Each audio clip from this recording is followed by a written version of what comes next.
Hello guys, welcome.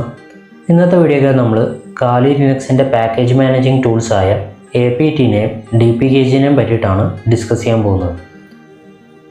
ആദ്യമേ നമ്മൾ APTയും dpkgയും തമ്മിലുള്ള ഡിഫറൻസിനെ പറ്റിയിട്ട് നോക്കും.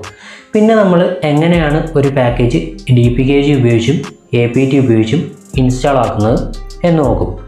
പിന്നെ ഇൻസ്റ്റാൾ ആക്കിയ പാക്കേജ് എങ്ങനെ നമുക്ക് അൺഇൻസ്റ്റാൾ ആക്കാം എന്നും നമ്മൾ ഈ ഒരു വീഡിയോക്കകത്ത് നോക്കുന്നതായിരിക്കും. ആദ്യമേ നമുക്ക് dpkgയും APTയും തമ്മിലുള്ള വ്യത്യാസം നോക്കാം. dpkg ഒരു ഓഫ്ലൈൻ ഇൻസ്റ്റാളേഷൻ മെത്തേഡാണ്. അതായത് നമുക്ക് ഇൻസ്റ്റാൾ ചെയ്യേണ്ട ആ ഒരു ഫയൽ അല്ലെങ്കിൽ ആ ഒരു പാക്കേജ് നമ്മുടെ സൈറ്റിൽ പോയി ഡൗൺലോഡ് ആക്കിയിട്ട് അത് നമ്മുടെ ആ ഒരു ലോക്കൽ ആയിട്ട് നമ്മുടെ കയ്യിൽ അവൈലബിൾ ആയിരിക്കണം. എന്നാലേ നമുക്കത് ഇൻസ്റ്റാൾ ആക്കാൻ പറ്റത്തുള്ളൂ. ഇത് ഇൻസ്റ്റാൾ ആക്കാൻ വേണ്ടിയിട്ട് dpkg -i സ്പേസ് പിന്നെ ആ ഒരു പാക്കേജിൻ്റെ നെയിം കൊടുക്കുക. ഇതാണ് dpkg ഉപയോഗിച്ച് ഇൻസ്റ്റാൾ ആക്കാനായിട്ടുള്ള സിൻടാക്സ് എന്ന് പറയുന്നത്. നമ്മൾ dpkg ഉപയോഗിച്ച് ഇൻസ്റ്റാൾ ആക്കുമ്പോൾ ഡിപ്പെൻഡൻസി എറർസ് വരും. അതായത് ചിലപ്പോൾ ഒരു ടൂള് സക്സസ്ഫുൾ ആയിട്ട് ഇൻസ്റ്റാൾ ആക്കാൻ വേണ്ടിയിട്ട് പല പാക്കേജസും ആ ഒരു സിസ്റ്റത്തിൻ്റെ അകത്ത് ഇൻസ്റ്റാൾഡ് ആയിരിക്കണം. അപ്പോൾ അങ്ങനെ ആ ഒരു ടൂള് ഡിപ്പെൻഡ് ചെയ്യുന്ന ബാക്കിയുള്ള പാക്കേജസിനാണ് നമ്മൾ ഡിപ്പെൻഡൻസീസ് എന്ന് പറയുന്നത്. ആ ഒരു ടൂൾ റൺ ചെയ്യാൻ വേണ്ടിയിട്ട് ഉള്ള ഡിപ്പെൻഡൻസീസ് ആയിട്ട് പറയുന്നത്. അപ്പോൾ അങ്ങനെ അത് റൺ ചെയ്യാൻ വേണ്ട ബാക്കിയുള്ള ടൂൾസ് എല്ലാം നമ്മൾ തന്നെ പോയി ഇൻസ്റ്റാൾ ആക്കേണ്ടി വരും. ഓക്കെ, dpkg ഉപയോഗിച്ചാണ് നമ്മൾ ഇൻസ്റ്റാൾ ആക്കുന്നതെങ്കിൽ. അതൊക്കെ കൊണ്ട് തന്നെ dpkg എന്ന് പറയുന്നത് ഒരു ലോ ലെവൽ പാക്കേജ് മാനേജറാണ്. ഇനി നമുക്ക് APTനെ പറ്റി നോക്കാം. APT ഉപയോഗിച്ച് നമ്മൾ ഇൻസ്റ്റാൾ ആക്കുമ്പോൾ ഡിപ്പെൻഡൻസി എറർ വന്നു കഴിഞ്ഞാൽ APT ഫിക്സ് ബ്രോക്കൺ ഇൻസ്റ്റാൾ എന്ന് നമ്മൾ കൊടുക്കുകയാണെങ്കിൽ ആ ഒരു ടൂൾ റണ്ണാകാൻ വേണ്ടിയിട്ടുള്ള ബാക്കിയുള്ള എല്ലാ പാക്കേജസും ഓട്ടോമാറ്റിക്കായിട്ട് ഇൻസ്റ്റാൾ ആകുന്നതായിരിക്കും. APT കമാൻഡ് ടൂൾസ് ഇൻസ്റ്റാൾ ആക്കുന്നത് APT എന്ന ടൂൾസിൻ്റെ കളക്ഷൻസിൽ നിന്നുമാണ്. അതാണ് നമ്മൾ ഇൻസ്റ്റാൾ ആക്കാൻ ഉദ്ദേശിക്കുന്ന ആ ഒരു ടൂള് APTയുടെ കളക്ഷൻ ലിസ്റ്റിലുണ്ടോ എന്ന് നമ്മൾ ആദ്യമേ ചെക്ക് ചെയ്യണം.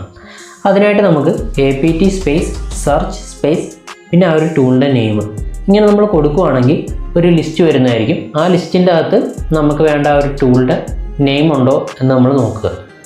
ഇപ്പോൾ നിങ്ങൾക്ക് കാണാം, ഞാനിപ്പോൾ സെർച്ച് ചെയ്യുന്നത് APT സെർച്ച് ഗിംബാണ്. ഓക്കെ, അപ്പോൾ അങ്ങനെ ഞാൻ കൊടുക്കാൻ നേരത്തേക്കും ഒരു വലിയൊരു ലിസ്റ്റാണ് വന്നിട്ടുള്ളത്. അപ്പോൾ ഇതിൻ്റെ അകത്തുനിന്ന് എനിക്ക് ഈ വന്നിരിക്കുന്ന ആ ഒരു വലിയൊരു ലിസ്റ്റിനെ ഫിൽട്ടർ ചെയ്തിട്ട് ഇതിൻ്റെ അകത്ത് ഗിംബ് എന്ന് വെച്ച് മാത്രം തുടങ്ങുന്ന വേർഡാണ്, അതിൻ്റെ ആ ഒരു ഔട്ട്പുട്ട് മാത്രം എനിക്ക് കണ്ടാൽ മതി. ഓക്കെ, അപ്പോൾ അങ്ങനെ കിട്ടാൻ വേണ്ടിയിട്ട് എനിക്ക് ഗ്രപ്പ് യൂസ് ചെയ്യാം. ഗ്രപ്പ് എന്ന് പറയുന്നത് ഈ ഒരു പർട്ടിക്കുലർ പാറ്റേൺ ആയിട്ട് മാച്ച് ചെയ്യുന്ന ടെക്സ്റ്റിന് മാത്രം നമുക്ക് ആ ഒരു ഔട്ട്പുട്ടിൽ നിന്ന് ഫിൽട്ടർ ചെയ്തെടുക്കാൻ വേണ്ടിയിട്ടാണ് ഗ്രപ്പ് ഉപയോഗിക്കുന്നത്.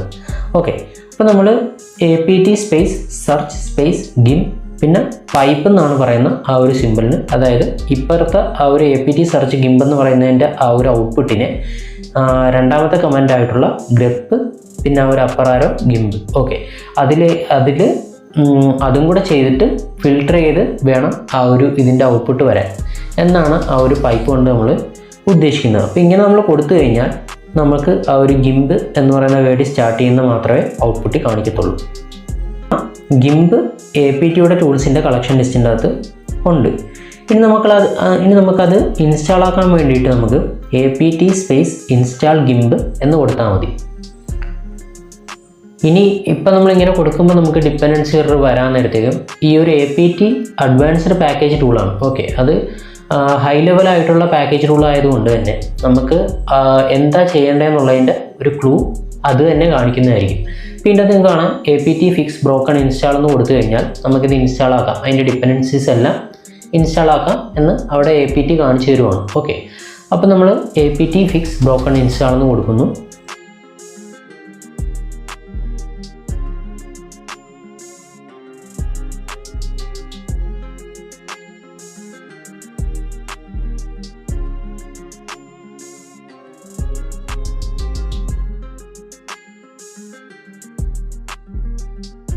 ഇപ്പോൾ ആ ഒരു ഗിംബും അതിൻ്റെ ഡിപ്പെൻഡൻസിയും എല്ലാം സക്സസ്ഫുൾ ആയിട്ട് ഇൻസ്റ്റാൾഡ് ആയിട്ടുണ്ട്.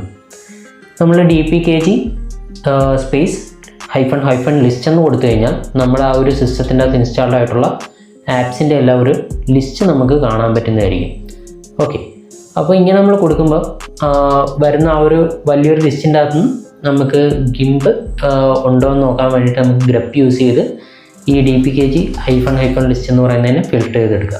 ഓക്കെ, ഇപ്പം നിങ്ങൾക്ക് കാണാം ഗിംബ് ആ ഒരു ഇൻസ്റ്റാൾഡ് പാക്കേജസിൻ്റെ ലിസ്റ്റിൻ്റെ അകത്ത് ഇപ്പോൾ ഉണ്ട്. ഓക്കെ, ഗിംബ് മാത്രമല്ല, ഗിംബിൻ്റെ ഇൻസ്റ്റാൾ ആക്കിയപ്പോൾ ഉള്ള ഡിപ്പെൻഡൻസീസ് ആയിട്ടുള്ള ഗിംബ് ഡാറ്റ, അങ്ങനെ കുറച്ച് ഫയൽസും അതിൻ്റെ അകത്ത് നമുക്ക് കാണാം. ഓക്കെ, ഇനി നമുക്കിത് അൺഇൻസ്റ്റാൾ ആക്കണമെങ്കിൽ നമുക്ക് ആ ഒരു ഗിംബ് എന്ന് പറയുന്ന അത് മാത്രം നമുക്ക് അൺഇൻസ്റ്റാൾ ആക്കിയാൽ മതി. അതിൻ്റെ ആ ഒരു ഡിപ്പെൻഡൻസീസ് ആയിട്ടുള്ള ഗിംബ് ഡാറ്റ അതൊന്നും നമുക്ക് അൺഇൻസ്റ്റാൾ ആക്കണമെങ്കിൽ നമ്മൾ just apt remove -purge gimp എന്ന് നമ്മൾ കൊടുക്കുവാണെങ്കിൽ ആ ഒരു ഗിംബ് എന്ന് പറയുന്ന ആ ഒരു ഇത് മാത്രമേ അതിൻ്റെ അകത്തുനിന്ന് അൺഇൻസ്റ്റാൾ ആകത്തുള്ളൂ. അതിൻ്റെ ഡിപ്പെൻഡൻസീസ് അൺഇൻസ്റ്റാൾ ആകത്തില്ല. ഓക്കെ, അപ്പം നമുക്ക് ഗിംബും അതിൻ്റെ ഡിപ്പെൻഡൻസീസും എല്ലാം നമുക്ക് ഒറ്റയടിക്ക് അൺഇൻസ്റ്റാൾ ചെയ്യണമെങ്കിൽ നമ്മൾ git space auto remove space -purge gimp ഇങ്ങനെ നമ്മൾ കൊടുക്കുവാണെങ്കിൽ ആ ഒരു ഗിംബും അത് ഇൻസ്റ്റാൾ ആക്കിയപ്പോൾ ഓട്ടോമാറ്റിക്കായിട്ട് ഇൻസ്റ്റാൾ ആയി ഡിപ്പെൻഡൻസീസും